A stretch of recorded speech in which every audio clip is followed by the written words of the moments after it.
ከደቀ መዛሙርቱ መካከል ሁለቱ ተከተሉት የሚለው ተከተሉት። ረቢ ሆይ ወዴት ትኖራለህ? የት ነው የምታሰማራው? ምን ማድረግ ስለፈለጉ ሰምተዋል። የዓለምን ኃጢአት ሊያስወግድ የሚችል የእግዚአብሔር በግ እንደሆነ አውቀዋል።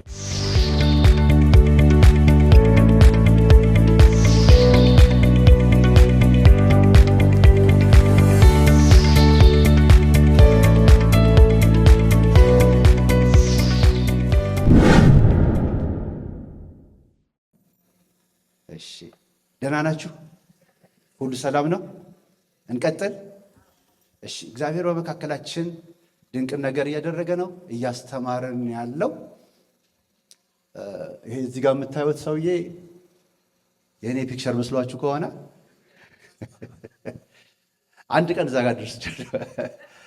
ያው ግን ዮሐንስ ነው እና ይሄ የምንማረው ትምህርት የሚገርማችሁ ሲጠሩ ጌታ ኢየሱስ ደቀ መዛሙርቱን ሲጠራ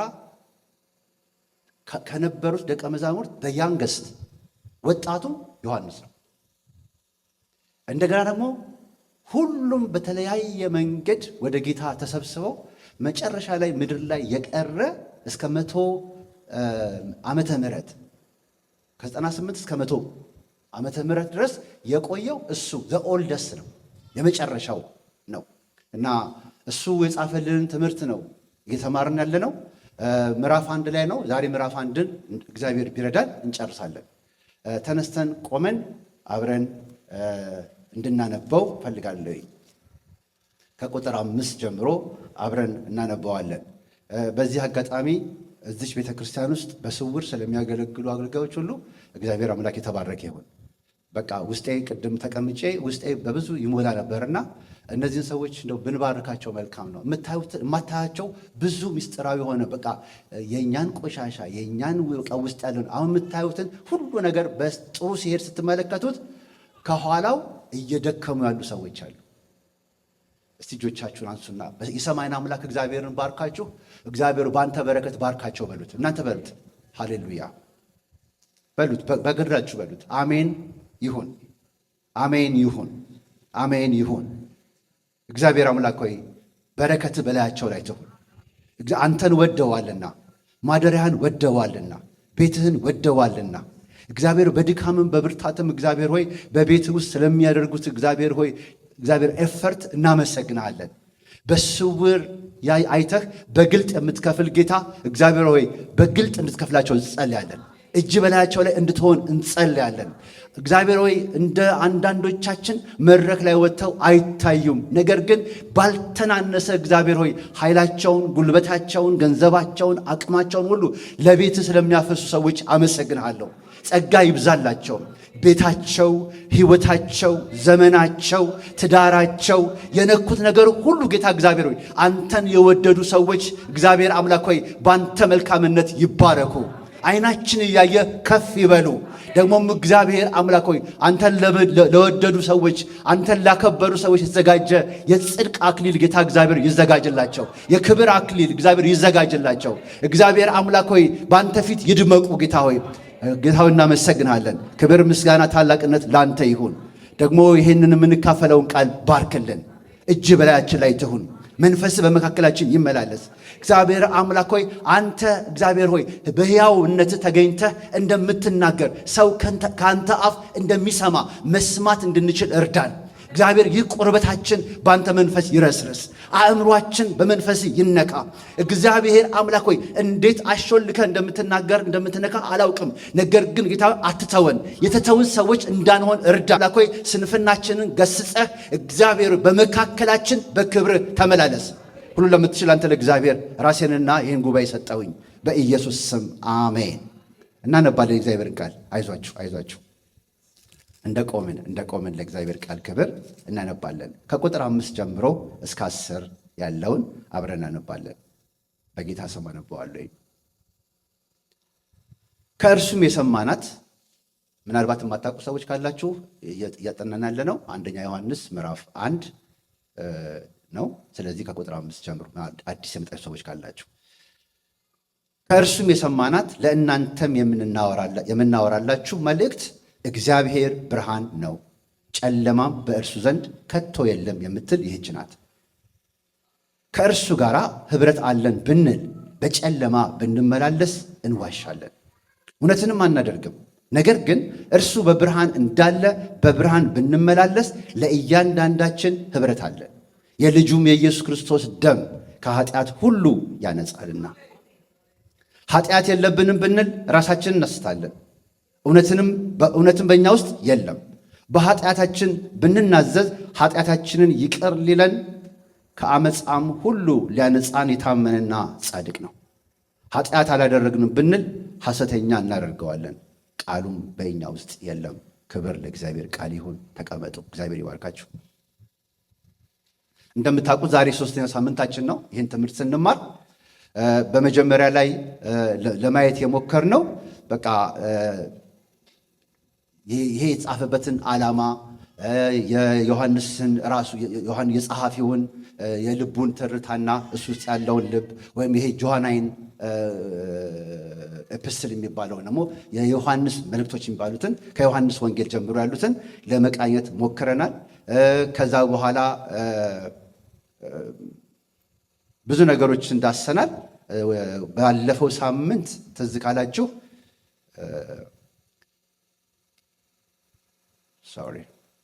ባለፈው ሳምንት ከእግዚአብሔር ጋር ኅብረት የሚል ሐሳብ አይተናል። ከእግዚአብሔር ጋር ኅብረት ምንድን ነው የሚለውን ለማየት ሞክረናል። በቻልኩት መንገድ የተለያዩ ሐሳቦችን አይተናል። ዛሬ ደግሞ የምናየው ከእግዚአብሔር ጋር የነበረን ኅብረት እንዴት እናድስ የሚል ነው። ሰምታችሁኛል? ከእግዚአብሔር ጋር የነበረንን ኅብረት እንዴት እናድስ። ኅብረት መታደስ አለበት።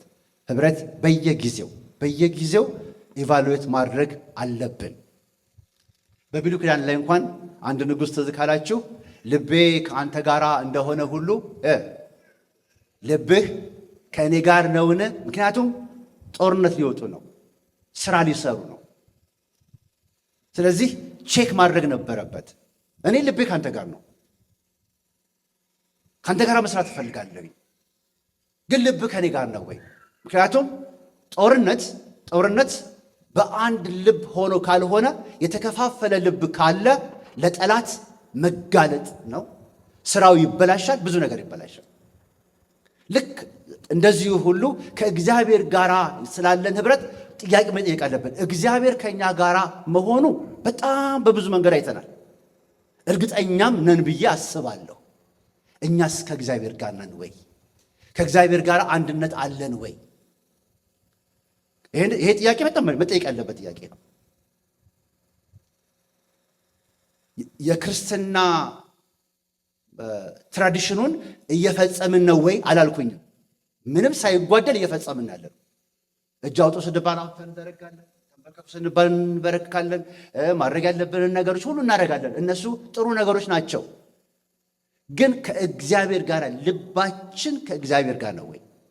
ለዚህ ሐዋርያው ዮሐንስ ወደ 4 አንኳር የሆኑ ነገሮች ይናገራል። ስለሱ እናገራለሁ። ከዛ በኋላ ስለ 4ቱ ነገሮች ከተናገርኩ በኋላ አንድነትን የምንመዝን ካየሁ በኋላ 3 የውሸት ተስፋዎች የሚል ደግሞ እዚሁ ምዕራፍ ውስጥ እናያለን።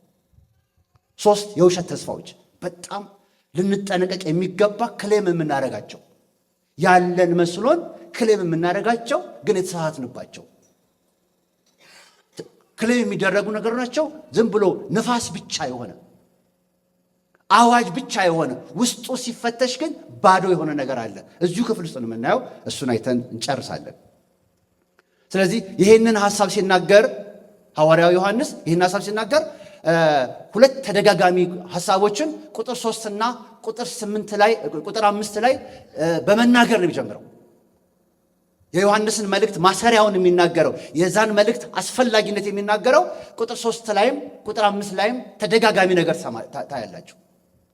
ምን የሚል ቃል? ተደጋጋሚ ቃል እናገኛለን። ቁጥር 3 ላይ እንዳያችሁት ትንሽ ዝቅ ብሎ ያየነውንና የሰማነውን ለእናንተ ደግሞ ምን እናደርጋለን? እናወራላችኋለን። ምን ያልነውን? ያየነውን። ከዛስ የሰማነውን እናወራላችሁ። አሁን በቃ ለማውራት ፈልጓል ሰውየው፣ ለመናገር ፈልጓል። የሆነ ውስጡ መልእክት አለ።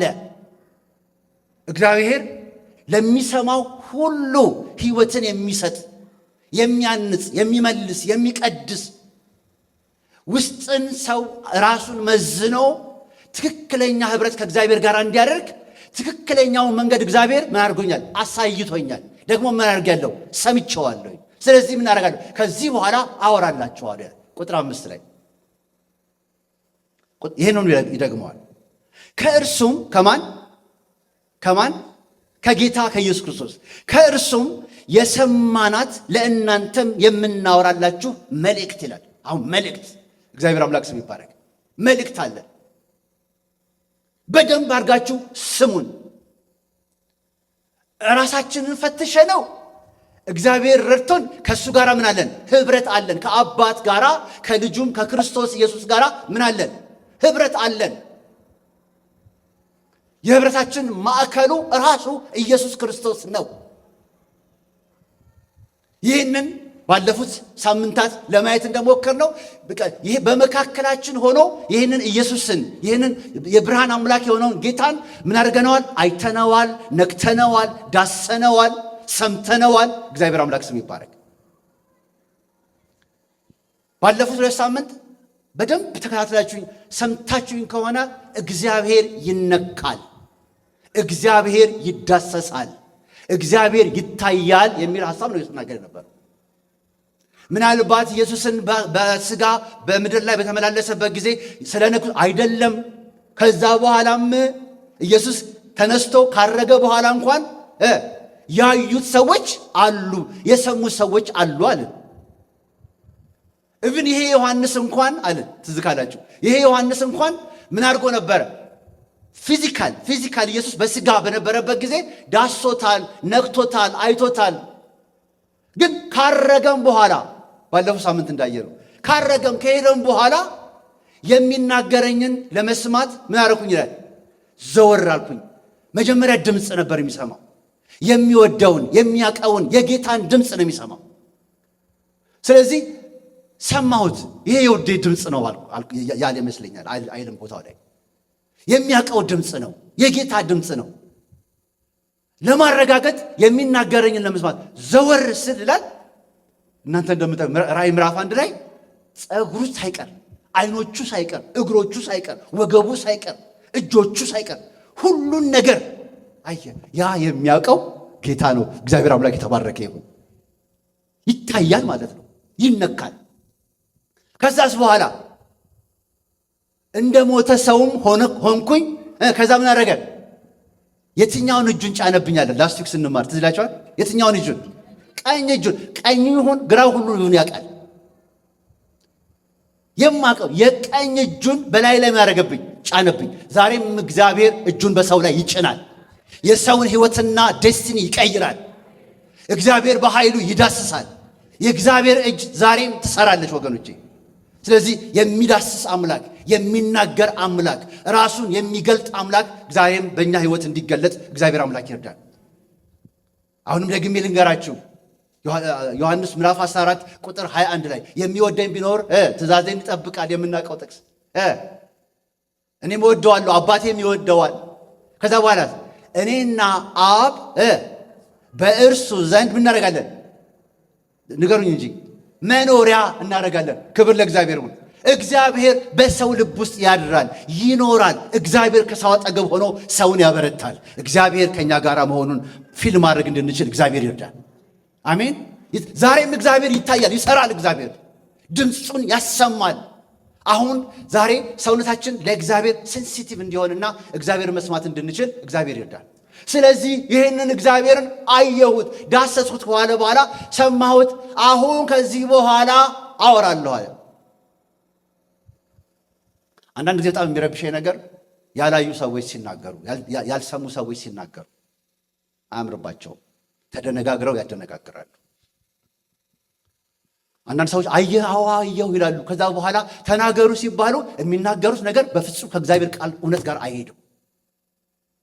የሆነ የሰፈር እንቆቅልሽ የሰፈር ጫውታ ነው የሚመስል ነገር ነው የሚናገሩት። እንደው 2-3 ሆነን ብናወራ ኖሮ እናገረው ነበር። አሁን ለጉባኤ ስለማይመጥን ነው። አንድ በቃ ወዳጃችን አዳር ፕሮግራም ላይ በቃ ያለውን ነገር አየው ተገለጠልኝ ብሎ ከዛ ያለው ነገር በጣም ነው የሚያስቀው። ለጉባኤ አይበትንም እንጂ በቃ የሆነ የወረደ ነገር ነው ስለ እግዚአብሔር የሚናገረው። የቆሎ ጓደኛው አድርጎ ነው ስለ እግዚአብሔር የሚናገረው ነው። እግዚአብሔር ከዛ ያለፈ ነው። ይሄ እግዚአብሔር ክብር ሲመጣ ወገኖች ቋንቋን ሁሉ ይቀይራል፣ እይታን ሁሉ ይቀይራል። ያ የእግዚአብሔር መንፈስና መገኘት በመካከላችን ነው። ነገ መናገር እንድንችል ከዚህ በኋላ ባለን ዘመን አስረግጠን ኢየሱስን መሳልና ማድመቅ እንድንችል ከእግዚአብሔር ጋር መነካካት እንድንችል እግዚአብሔር ይርዳል። አሜን ነው። ስለዚህ ይሄ ሰውዬ ምን አለ? አሁን ከዚህ በኋላ የምናወራበት የምንናገርበት ጊዜ ነው አለ። ኢየሱስ ጌታ ነው። ቁጥር 5 እናወራላችኋለን። ይህ እግዚአብሔር መልእክት ነው ካለ በኋላ እግዚአብሔር ምንድን ነው? ብርሃን ነው፣ ጨለማም በእርሱ ዘንድ ከቶ የለም የምትል ይህቺ ናት። እግዚአብሔር አምላክ የተባረከ ይሁን። እግዚአብሔር ብርሃን ነው፣ ጨለማም በእርሱ ዘንድ ከቶ የለም የምትል ናት። አንድ በደንብ ያዙልኝ። እግዚአብሔር ብርሃን ነው። ምናልባት ዛሬ ላይ ይህንን ስናገር ብዙም ላያደናግጠን ይችላል። ግን በዛ ዘመን ደጋግሜ በዚህ ትምህርት ውስጥ የምናየው ከኖስቲክ ትምህርት ጋር የተያያዘ ስለሆነ ኖስቲክ የሚባሉ ኖስቲዝም የሚያራምዱት ሰዎች የሚናገሩት ነገር አንዱ ዓለም በክፉ ተይዛለች፣ ሁሉ ነገር ክፉ ነው፣ ሥጋ ሁሉ እርኩስ ነው። ስለዚህ ብርሃንና ጨለማ ኢኳሊ ኮኤግዚስት ያደርጋሉ ብለው ይናገራሉ። ዛሬ ያንን የእነሱን ትምህርት የፋር ኢስት ሪሊጅን ዛሬም ይዙታል። ይሄ ሽንቶይዝም፣ ታኦይዝም፣ ዞራስትሪያኒዝም የሚባሉት እምነቶች ይህንን ትምህርት ነው የሚያራምዱት። ይንግ ያንግ የሚባል ትምህርት አላቸው። ይንግ ያንግ የሚል ስዕል ያየ ሰው አለ? ትዝ ይላችኋል? አዎ፣ ይንግ ያንግ ማለት ፓስተር ታሬ ካወጣልህ አሳይልኝ፣ ባለፈው የላኩልህን ፒክቸር ከወጣልህ። ይንግ ያንግ ማለት ሁላችሁ መጀመሪያ አንኛውን አሳየኝ። አዎ ይንግ ያንግ የሚለው ሐሳብ ይሄ ነው። ሰርክሉ በቃ ይሄ የምድራችን ነባራዊ ዓለም ማለት ነው። ሙሉ ዓለም ይሄ ነው። ግን ዓለም ውስጥ ምን አለ? ጨለማ አለ። ግማሹ ጨለማ ነው፣ ግማሹ ነው ምንድን ነው? ነጭ ነው አይደለ? ብርሃን ነው። ሁለቱም ሳይዛነፍ ኢኳሊ ኤግዚስት ያደርጋል የሚል አጋንንታዊ ትምህርት ነው። ዛሬ ላይ የኒው ኤጅ ሙቭመንት ይሄ እንትናቸው ነው። ምንድን ነው? ምልክታቸው ነው፣ መለያቸው ነው። እግዚአብሔርም ሰይጣንም እኩል ኤግዚስት ያደርጋሉ። ብርሃንም ጨለማም እኩል ኮኤግዚስት ያደርጋል የሚል ነው። ለዚህ ነው ሁለተኛው ስዕል ላይ ስትመለከቱ የሰዎች አእምሮ በዚህ ሐሳብ ተይዟል። በዛም ዘመን የነበሩ ሰዎች ይሄ ሐሳብ ነው አእምሯቸውን የያዛቸው። ይኳል ይህንን ትምህርት ለማፍረስ ዮሐንስ ያየነውን፣ የዳሰስነውን፣ የነካነውን፣ የምናውቀውን እግዚአብሔር እነግራቸዋለን። እግዚአብሔር ንገሩኝ፣ አሁን አብራችሁ ከኔ ጋር ሁኑ። እግዚአብሔር ብርሃን ነው በሉት። እግዚአብሔር ብርሃን ነው በሉ። ጨለማም በእሱ ዘንድ ከቶ የለም በሉ እስቲ። እግዚአብሔር ስሙ ይባረክ። ጨለማ የለም። ጨለማ ከብርሃን ጋር ኢኳሊ ኮኤግዚስት ማድረግ አይችልም። ትዝ ካላችሁ የዛሬ 8 ዓመት 9 ዓመት ልክ እንደዚህ አይነት ትምህርት እያስተማርኩኝ ብርሃኑን ሁሉ አጥፉልኝ ብዬ የሆነ ነገር አድርጌ ነበር፣ ምሳሌ ሰጥቼ ነበረ። ይሄ ጉባኤ አሁን ሁሉንም ፓወርፖይንቱንም ያን ጊዜ እንደውም በቃ አጥፉ ብዬ አስጠፋውና ፓወርፖይንቱ ስለነበረ ብርሃን ፓወርፖይንቱንም አጥፉልን ብዬ እንዳትፈሩ የምትደነግጡ ሰዎች፣ የጨለማ ፎቢያ ያለባቸው ሰዎች እንዳትፈሩ ማን ብዬ ነበርና መጨረሻ ላይ ግን አንዲት ባትሪ ነገር ስናበራ በቃ በጨለማ ውስጥ የምትታየው እሷን ምንም ነገር አይታይም። ድፍንፍን ያለ ነገር ነው። ብርሃን ሲበራ አሁን እዚህ ጋር ጨለማ የሚያሳየው አለ? እዚህ አካባቢ ጨለማ አለ? የለ። ለምንድን ነው የለው? ብርሃን ስላለ ነው። ስለዚህ ሐዋርያው ዮሐንስ ይህን ትምህርት ሲያስተምር እግዚአብሔር ብርሃን ነው፣ ጨለማን በእርሱ ዘንድ የለም የምትል ይህቺ ትምህርት ናት። ይህችን እወቁ ይላል። እግዚአብሔር በሚገዛበት እግዚአብሔር ባለበት ስፍራ ሁሉ ምንድን ነው? ብርሃን ነው። የእግዚአብሔር ጽድቅ ነው የሚገለጸው። የእግዚአብሔር ሙላት ነው የሚገለጠው። እግዚአብሔር ባለበት በዛ በኮርነር በኩል ሰይጣን ሊኖር አይችልም። በዛ በኩል ደግሞ የሆነ ነገር ሊጋራ አይችልም። እግዚአብሔር ባለበት ጨለማ ብርሃን ነው። እግዚአብሔር ብርሃን ባለበት ጨለማ የለም። እግዚአብሔር አምላክ የተባረከ ይሁን። ስለዚህ አሁን ስለ ብርሃንና ስለ ጨለማ ብቻ አይደለም የሚናገረው። ይሄ ይንግ ያንግ የሚለው ጋድ ኤንድ ሳተን፣ ባድ ኤንድ ኤቨል፣ ላይት ኤንድ ዳርክነስ ኢኳሊ ኤግዚስት ያደርጋሉ የሚለው። ይህን ትምህርት ሐዋርያው ይዞ ሲመጣ መጨረሻው ላይ መደምደም ውስጥ ያለውን ትርታ የልቡን ትርታ የምታውቁት ሰዎች ኃጢአት ውስጥ እየኖሩ ከዛ በኋላ በእግዚአብሔር ቤት ይመላለሳሉ። አይቻልም። የእግዚአብሔር ልጅ ሆነ የብርሃን ልጅ ሆነ በኃጢአት መመላለስ አይቻልም እያለ ይህን የሚናገረው። የሚጎረብጣችሁ ሰዎች ካላችሁ፣ የሚያማችሁ ሰዎች ካላችሁ አም ሶሪ። ይሄ የእግዚአብሔር ቃል እውነት ነው። በማንም ህይወት ላይ ተነጣጥሮ የተሰራ ወንጌል አይደለም። ይሄ ሰባኪውም ራሱን ሊመረምርበት የሚገባ እያንዳንዳችን ራሳችን ልመረምርበት የሚገባ ነገር ነው። ምን የሚለውን እግዚአብሔር ምንድን ነው የሚለውን ጨለማ በእሱ ዘንድ የለም። ስለዚህ የጨለማ ቁራጭ በውስጣችን እንዳይኖር በእውነት እግዚአብሔር ጠርቶን ከሆነ ዮሐንስ ወንጌል ምዕራፍ 12 ቁጥር 12 አካባቢ ላይ እውነተኛው የዓለም ብርሃን ያለ ይናገራል። አወጣልኝ እንዴ? እሺ ቶሎ ብዬ ላምብላችሁ። ፓወርፖይንት ላይ ሳይወጣ መስሎኝ ነው። እሺ 12 ላይ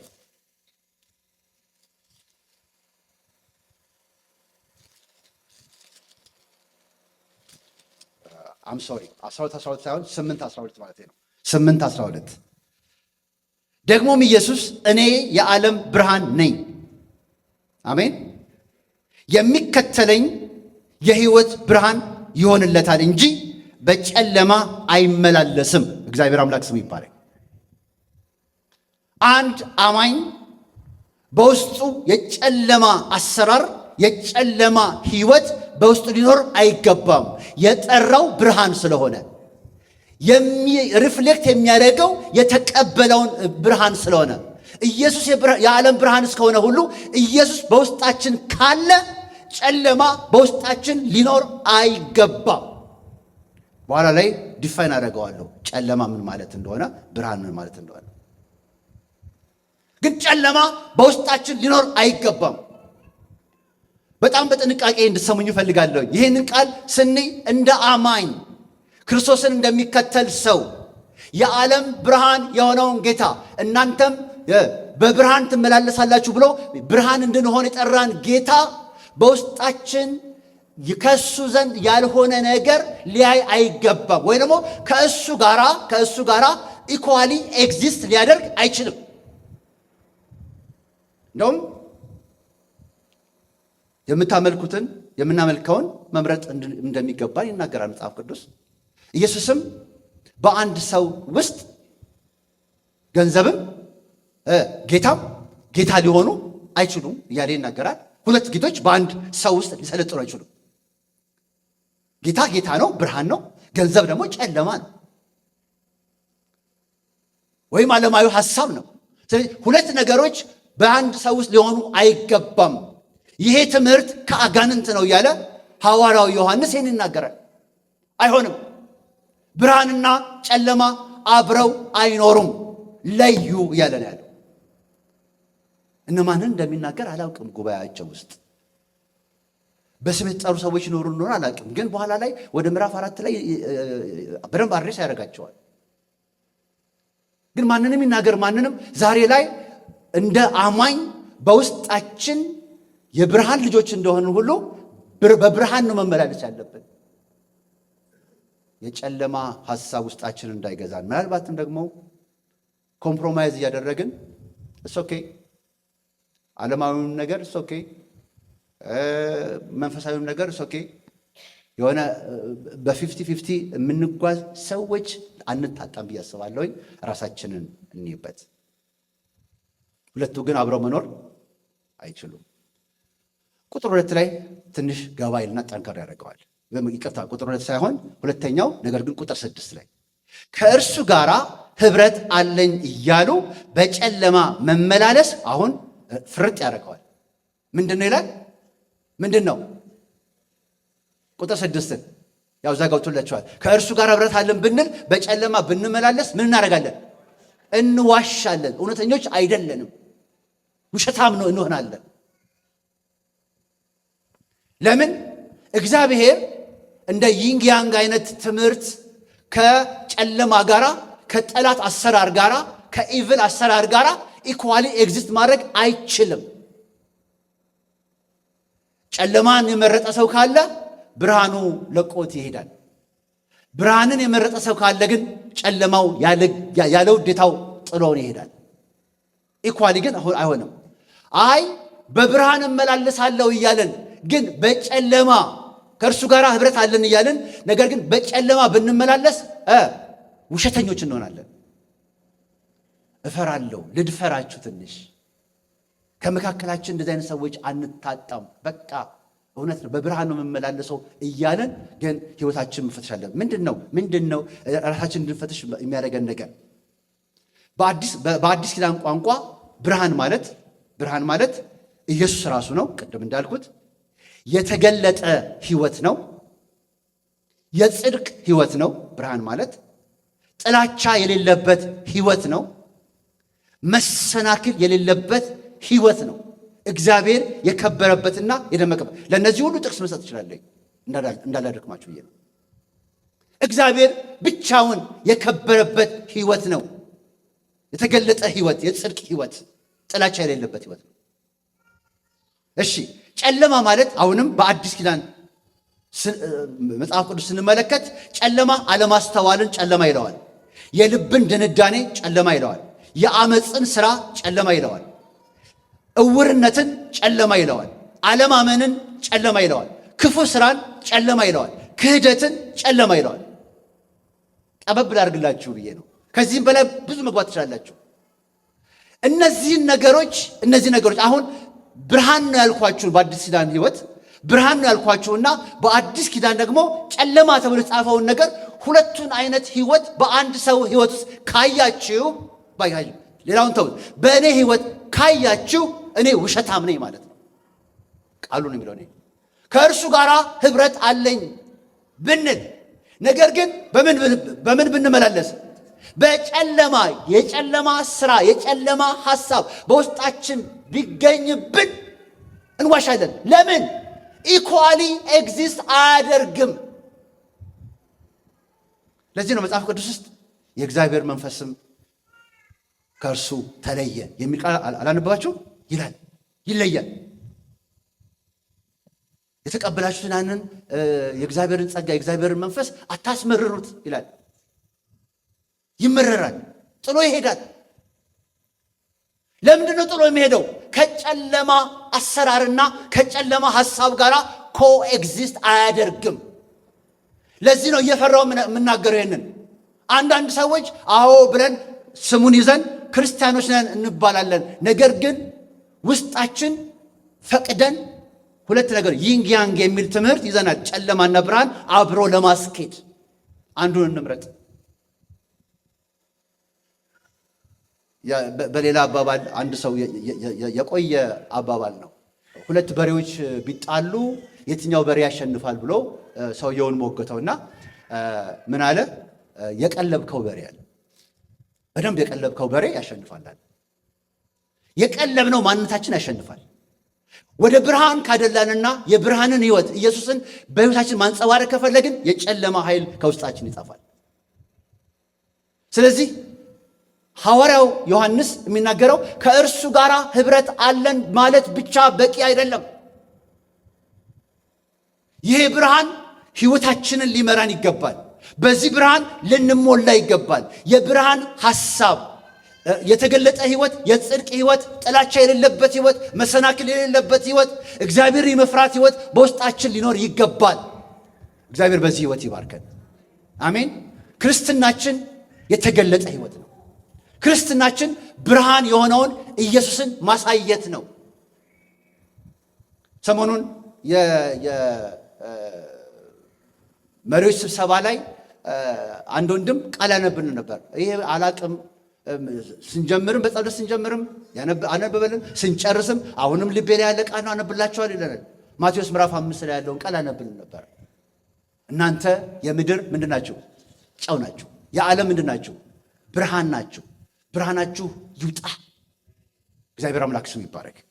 ስለዚህ ራሳችንን መርምር። ይሄ እኔ መጥቼ ከጉባኤ መንጥሬ አንተ ጋር እንደዚህ ማለት አልችልም። እውነት ነው፣ እግዚአብሔር ከተናገረ ይቻላል። ግን ይሄ ኢንዲቪዥዋሊ የእያንዳንዳችን ስራ ነው። በእግዚአብሔር ቃል በእግዚአብሔር መንፈስ ውስጣችንን ስንመረምር እናውቀዋለን። ምን እየነዳን እንዳለ፣ ምን ወደዚህ እያደረገ እንዳለ እናውቀዋለን። ራሳችንን መፈተሽ ይገባናል። ግን በስም ብቻ ከእርሱ ጋር ህብረት አለን፣ ቸርች ሄጄ መጣሁኝ፣ እዚህ ቸርች አባል ነኝ በማለት ብቻ አይሆንም። ለዚህ ነው ክርስትና ባህል ወይም ደግሞ ፋሽን አይደለም። ክርስትና የተገለጠ ህይወት ነው። ይህንን ህይወት መኖር እንድንችል እግዚአብሔር አምላክ ይርዳል። ክርስትና ብርሃን የሆነውን ኢየሱስን ማንጸባረቅ ነው። በብርሃን መመላለስ ነው፣ በጽድቅ መመላለስ። ስለዚህ አስተሳሰባችንን፣ ህሊናችንን፣ አደራረጋችንን፣ እይታችንን፣ ከሰዎች ጋር ያለንን ግንኙነት ሁሉ እንመዝነው በዚህ ቃል። የሆነ የጨለማ ቁራጭ ካገኛችሁ ፈጥነን እናውጣው። ምክንያቱም ብርሃን ከጨለማ አሰራር ጋር ኮኤግዚስት አያደርግም። ይሄ የእግዚአብሔር ባህሪ ነው። የእግዚአብሔር ባህሪ ንጉስነት ነው። የእግዚአብሔር ባህሪ መግዛት ነው። እግዚአብሔር ባለበት ሁሉን ይገዛል። ሲገዛ ደግሞ የፈቀድክለትን ሰውየው ሲፈቅድለት ግዛኝ፣ ሙላኝ፣ ተቆጣጠረኝ ስለው ይገዛል፣ ይሞላል፣ ይቆጣጠራል። ያን ጊዜ በብርሃን ከተመላለስን ከእርሱ ጋር ምን አለን? ህብረት አለን። ጤናማ ህብረት አለን። እግዚአብሔር ሲመጣ የምወደው የእኔ ብሎ ይጠራናል። የልቤን ፈቃድ የሚያደርግ የልቤን ፈቃድ የምታደርግ ብሎ ይጠራናል። እግዚአብሔር በዛ ይባርከን። አሜን። ሶስተኛው ወይ ደግሞ ቁጥር 7 ላይ ያለው ሐሳብ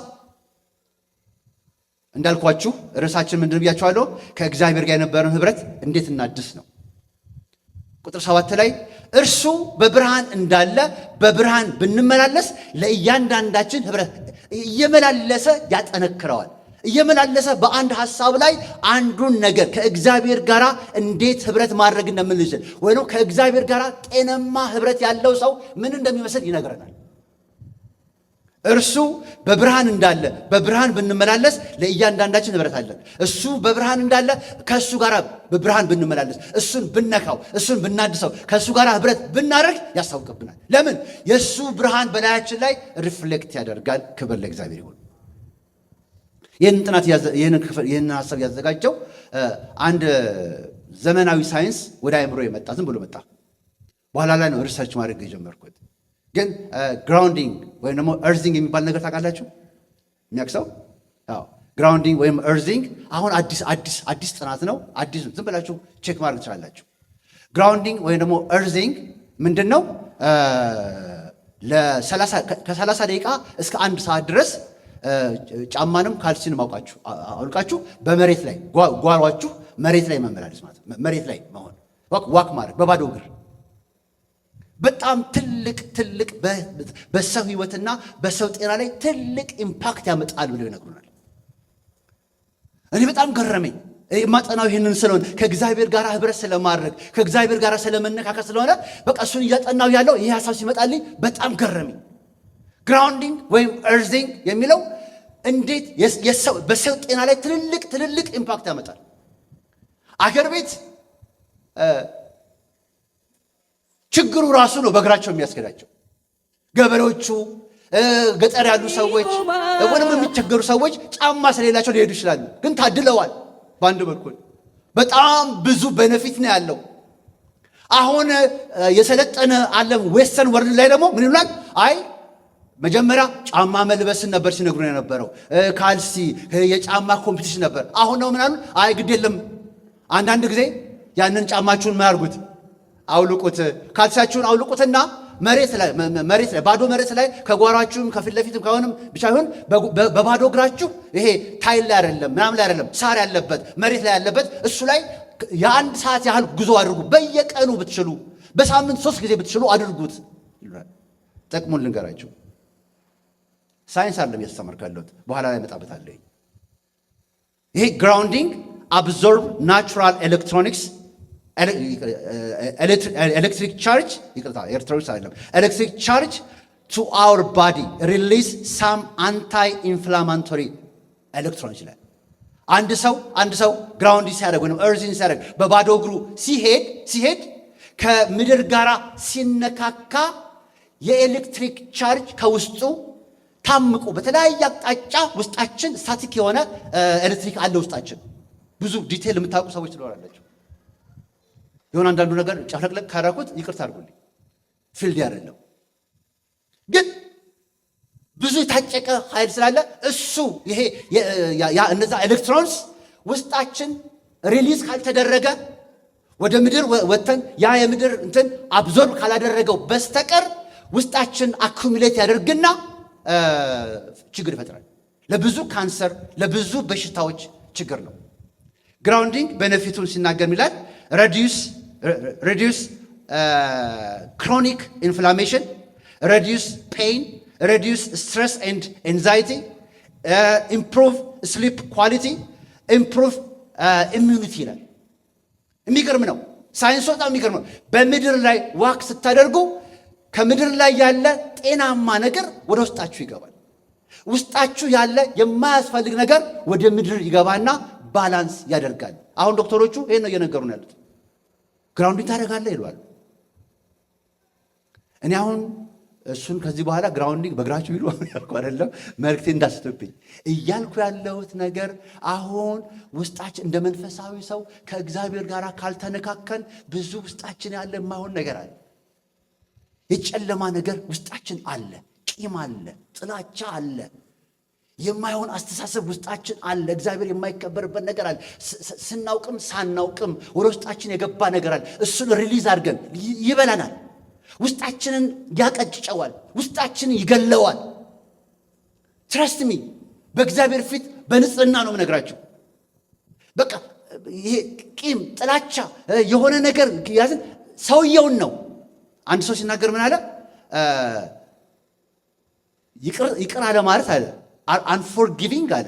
አንፎርጊቪንግ ማለት ድሪንኪንግ ፖይዘን ኤንድ ሲይንግ ዘ አዘር ፐርሰን ዳይንግ አለ። እኛ ምንድን ነው ፖይዝኑ እየጠጣን ሌላኛው ሰው እንዲሞት መጠበቅ ማለት ነው አለ። ይህ ግድ በቃ አንፎርጊቪንግ ራስን መግደል ነው፣ ራስን መጭመቅ ነው፣ ራስን ማሳዘን፣ ራሳችን ውስጣችን እየከሳ እየመነመነ ነው የሚለው። ስለዚህ ይህንን ግራውንዲንግ ምንድን ነው ካላችሁ ከእግዚአብሔር ጋር ብርሃን ከሆነው ከእግዚአብሔር ጋር ህብረት ስናደርግ የጨለማ ኃይል አሁን እዚህ ቸርች ውስጥ ጠዋት ላይ የመጀመሪያ የገባው ሰው ማን እንደሆነ አላውቅም። ሲገባ ጭልም ያለ ሁሉም ነገር በረቁ ወንበሩ ማምን አይታየው። ወዲያውኑ ላይቱን ሲያደርግ ሁሉም ነገር ይገለጣል። የጨለማ ኃይል ከውስጣችን እንዲወጣ በብርሃን መመላለስ እንድንችል ብርሃን ከሆነው ከእግዚአብሔር ጋር ህብረት እናደርግ። ወደ ጓዳችን እንግባ። ቤታችን በራችንን እንቆልፍ። ግድ የለም ባልና ሚስት አብራችሁ ጸልዩ። ከልጆቻችን ጋር አብረን እንጸልይ። ግን አንዳንድ ጊዜ ደግሞ ባሎች ወይም ሚስቶች ለብቻችሁ ደግሞ ጸልዩ። ግድ የለም አስፈላጊ ነው። ለብቻ እግዚአብሔር ክርስትና የግል ስለሆነ በቃ ጌታ እናፈከኝ አምላኬ ወደ አንተ እገሰግሳለሁ እንጨትና ውሃ በሌለበት በምድረ በዳ ፊትህን አይ ዘንድ ይላል። እግዚአብሔር ስሙ ይባረክ። ወደ እግዚአብሔር ስንገሰግስ አወላልቆ ይሰራናል። እንደገና መልሶ ይሰራናል። በውስጣችን ያለውን ነገር ይሄ ውሸታም ያስደረገን በጨለማ የሚመላለስ ነገር በብርሃን እመላለሳለሁ ቢል ውሸታም ነው እንዳለ ውሸታም እንዳንሆን ያደርገናል። ውስጣችንን ያጠራልናል። አእምሯችንን ያጠራልናል። የእግዚአብሔር የጽድቅ ወንጌል የጽድቅ ብርሃን በላያችን ላይ እንዲያበራ ይሆናል። እግዚአብሔር በዚህ ይባርከን። መነካካት በጣም አስፈላጊ ነገር ነው። ስለዚህ እርሱ በብርሃን እንዳለ በብርሃን ብንመላለስ ለእያንዳንዳችን ከእርሱ ጋር ምን አለ? ህብረት አለን። ከእርሱ ጋር ህብረት ስናደርግ፣ ከእርሱ ጋር ስንነካካ። አራተኛው ሐዋርያው ዮሐንስ እንዲህ ይላል ቁጥር 7 ላይ በደሙ በመንጻት የህብረቱ አባል መሆን ይቻላል እያለ ይናገራል። ላንብብላችሁ። ቁጥር 7 ላይ እንዲህ ይላል፣ የኢየሱስ ክርስቶስ ደም ከኃጢአት ሁሉ ምን ያደርጋል? ያነጻል። እግዚአብሔር ስም ይባረክ። ምን እያለ መሰላችሁ? በብርሃን መኖር ይቻላል። ከእግዚአብሔር ጋር መኖር ይቻላል። በቅድስና መኖር ይቻላል። ኃጢአትን መጥላት ይቻላል። ኃጢአት የሌለበት ህይወት መኖር ይቻላል። ወደ ምዕራፍ 5 ስትሄዱ በቃ ኃጢአት አያደርግም እያለ ይናገራል። አንዳንድ ሰዎች ኮንቴክስቱን እየሳቱ ሌላ ነገር ሲናገሩ ሰምቻለሁ። አስተካክለን እንማረዋለን። ግን ሐዋርያው ዮሐንስ ልብ ውስጥ ያለው ነገር ሰው ከእግዚአብሔር ጋር ሲጣበቅ ሲነካካ ሲያያዝ ምን ይሆናል? ኃጢአት ከውስጡ ኤሊሚኔት ያደርጋል፣ ይጠፋል፣ ይወጣል። በብርሃን መመላለስ ይችላል። ማንም ሰው በብርሃንና በጽድቅ በእውነት የመመላለስ ካፓቢሊቲ እግዚአብሔር ሰጥቶናል። እግዚአብሔር አምላክ የተባረከ ይሁን። እግዚአብሔር እውነተኞች ያድርገን። ለእውነት እንድንኖር እግዚአብሔር ያድርገን። ለገባን እውነት የምንኖር ሰዎች እንድንሆን እግዚአብሔር ይርዳን። እሺ፣ ስለዚህ ይቻላል ይላል። ምን? በደሙ በመንጻት አሁን ያልኳቸውን ሁሉ። ታዲያ እንዴት ይቻላል? እግዚአብሔር ብርሃን ነው የምትሉ ሰዎች ካላችሁ ሐዋርያው ዮሐንስ ይላል የልጁ ኢየሱስ ክርስቶስ ደም ከኃጢአት ሁሉ ምን ያደርጋል? ያነጻል። እግዚአብሔር ይመስገን፣ ያነጻል። ከዚህ ህብረት ጋራ ጆይን ማድረግ ትችላላችሁ። ምን በማድረግ? በደሙ በመንጻት በመታጠብ። እሱ የማያነጻው ለምጽ የለም። እሱ የማያነጻው ኤኒ በቃ ኮንታሚኔሽን የለም። ሁሉን ነገር ምን ያደርጋል? ከናያችን ላይ አንጽቶ በብርሃን እንድንመላለስ ያደርገናል። ኢየሱስ ጌታ ነው። ይህን የሚናገረው ስለዚህ ማስጠንቀቂያ ይናገራል። ኃጢአት የለብንም ያላችሁ ራሳችሁን አታሰቱ። ትምህርቱ ላይ አትራቀቁ። እንዴት ነው በብርሃን መመላለስ የሚቻለው? ያለ ኃጢአት መኖር ይቻላል። አሁን አትሳቱ፣ ደግሞም አታሰቱ። ይቻላል። ግን ምን አድርጉ ይላቸዋል? ስቴፑን ጠብቀው እንዲሄዱና ይህንን ምዕራፍ ሲዘጋው ምዕራፍ 1ን ሲዘጋው ተመልከቱ። ቁጥር 9 ላይ አንብብላችሁ። በኃጢአታችን ብንናዘዝ ኃጢአታችን ይቅር ሊለን ከአመፃም ሁሉ ሊያነጻን የታመነና ጻድቅ ነው። ኃጢአት አላደረግንም ብንል ሐሰተኛ እናደርገዋለን፣ ቃሉም በእኛ ውስጥ የለም ይለና በኃጢአታችን ብንናዘዝ ብሎ ከእግዚአብሔር ጋር እንደገና ህብረት ማድረግ እንችላለን። በብርሃን መመላለስ እንችላለን። የክርስትናን ክብር መግለጥ እንችላለን። ከኢየሱስ ጋር ህብረት ማድረግ እንችላለን ያለ ይናገራል። ግን ራሳችሁን አታስቱ ያለ ይናገራል። እሺ፣ ይህን ተናገር ይጨርሳል። 3ቱ የውሸት ተስፋዎች ብዬ ከዚህ ውስጥ ላምጣላችሁ። ቁጥር 6ን ቁጥር 8 ላይ እና ቁጥር 10 ላይ የምናገኛቸው ነገሮች ናቸው። ምናልባት እንደዚህ አይነት ነገር ውስጣችን ካለ እነዚህን ነገሮች ቼክ እናድርግ። ብንል የሚል የውሸት ሐሳብ ነው። ብንል እንግሊዝኛውን ቃል ሄዳችሁ ካነበባችሁት ኢፍ ዊ ክሌም ነው የሚለው። ይህን ነገር ክሌም ብናደርግ፣ ምክንያቱም ከእግዚአብሔር ጋር በብርሃን መመላለስ ክሌም በማድረግ አይሆንም። እኔ ብርሃን ነኝ አይሰራም። ብርሃን ነኝ ካልን በብርሃን ልንመላለስ ይገባል። በብርሃን ካልተመላለስን ግን ውሸታም እናደርገዋለን እግዚአብሔርን፣ እኛም ራሳችን ውሸታም ነን። ስለዚህ ቁጥር 6 ላይም የደጋገመ የሚናገረው ነገር አለ። ላንብብላችሁ። ቁጥር 6 ላይ እንዲህ ይላል፣ ከእርሱ ጋር ህብረት አለን ብንል። እሺ፣ ቁጥር 8 ላይም ኃጢአት የለብንም ብንል። ቁጥር 10 ላይ ኃጢአት አላደረግንም ብንል። እነዚህ 3 የውሸት ተስፋዎች ናቸው። አንዳንድ ስማቸውን መጥራት አልፈልግም፣ ግን አንዳንድ ዲኖሚኔሽንስ ይህንን ነው የሚያስተምሩት። ካደው ቅድም እንዳልኳችሁ የዚህን ትምህርትም ስንማር የዚህ የኖሲዝም ትምህርት ክፉ ሁሉ ከስጋ ነው፣ ከዓለም ነው፣ ፍጥረት ሁሉ ቆሻሻ ስለሆነ እኔ መንፈሴ ነው ጻድቅ፣ መንፈሴ ነው ቅዱስ ይላሉ የኖሲዝም ትምህርት። ስለዚህ በስጋዬ የማደርገው ኃጢአት ሁሉ በእግዚአብሔር ፊት አይቆጠርም። ስጋ እርኩስ ነው፣ ልረዳው አልችልም። ሥጋዬ ምን ያደርጋል? ይመኛል፣ የተመኘውን አደርግለታለሁኝ። ከሥጋ መልካም ነገር ስለማይወጣ ሥጋ ሁሉ ርኩስ ነው። እኔ ግን መጠበቅ ያለብኝ ክርስቶስ ያነጻውን መንፈሴን ነው ይላሉ። ውሸት ነው ይሄ፣ ካጋንንት ነው ሰውን ጠልፎ የምጥል። ስለዚህ ሐዋርያው ዮሐንስ እንዲህ አለ፣ ክርስትና ወይ ደግሞ ጽድቅ ክሌም በማድረግ አይገኝም፣ አለኝ በማለት አይገኝም። ስለዚህ ከእርሱ ጋር ኅብረት አለኝ የሚል ግሩፕ ብነሳ አይሆንም። ከእርሱ ጋር ኅብረት አለኝ በማለት ብቻ ነው ብንል አይሆንም። if we claim we have a fellowship, if we claim we are without sin, if we claim we have not sinned, ኃጢአት አልሰራንም ብንል፣ ሶስተኛው ኃጢአት በፍጹም አልሰራንም ብንል እግዚአብሔርን ውሸታም እናደርገዋለን። እውነትም በእኛ ዘንድ የለም። ጌታ ኢየሱስ ሉቃስ 18:9 ላይ ስለ ሰልፍ ራይቸስነስ ወይ ደግሞ ራሱን ስለሚያመጻድቅ ሰው የምታውቁትን ታሪክ ይናገራል። ጻድቅ እንደሆኑ ለራሳቸው ለሚታመኑ እያለ ይናገራል። ጻድቅ እንደሆኑ ለራሳቸው በሚታመኑ ሰዎች። ትዝ ካላችሁ ታሪኩ ሁለት ሰዎች ናቸው። አንደኛው ምን ያደርጋል? እኔ አስራቴን አስገባለሁኝ፣ እኔ ይህንን አደርጋለሁኝ፣ እኔ ይህን አደርጋለሁኝ፣ ይህን አደርጋለሁኝ ያለ ይመጻደቃል። ሌላኛው ደግሞ ደረቱን እየደቃ ይጸልያል። እግዚአብሔር ሆይ ማረኝ፣ እግዚአብሔር ሆይ እያለ ከእግዚአብሔር ጋር ኅብረት ይናፍቃል፣ ኃጢአቱን ይናዘዛል። ኢየሱስ ሲናገር ከዚያ ይልቅ እላችኋለሁኝ፣ ከዚያ ይልቅ ይህ ጻድቅ ሆኖ ወደ ቤቱ ተመለሰ። ቃል የእግዚአብሔር ቃል ወደ ቤቱ ጻድቅ ሆኖ ተመለሰ። ማንኛው? ኃጢአተኛው። ነገር ግን በብርሃን አለሁኝ፣ አስራቴን እከፍላለሁኝ፣ ይህንን አደርጋለሁ ያለ እየቆጠረ ያለ፣ ነገር ግን በእርግጥ እግዚአብሔር ውጭን አይደለም የሚያየው፣ ውስጥን ነው የሚያየው፣ መንፈስን ነው የሚያየው፣ ሕሊናን ነው የሚያየው፣ ስሜትን ነው የሚያየው። መስጠት መልካም ነገር ነው። መስጠት መስዋዕት ነው።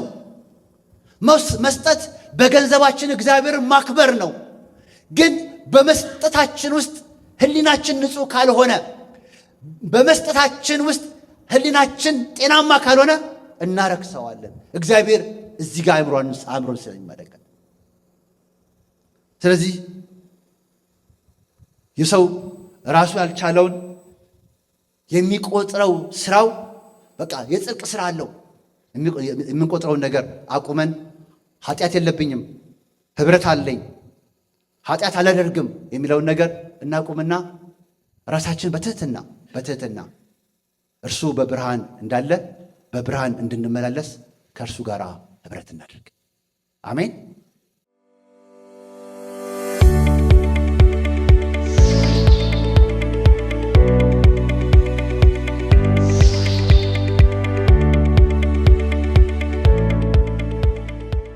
ከደቀ መዛሙርቱ መካከል ሁለቱ ተከተሉት። ረቢ ሆይ ወዴት ትኖራለህ? የት ነው የምታሰማራው? ምን ማድረግ ስለፈለጉ? ሰምተዋል። የዓለምን ኃጢአት ሊያስወግድ የሚችል የእግዚአብሔር በግ እንደሆነ አውቀዋል።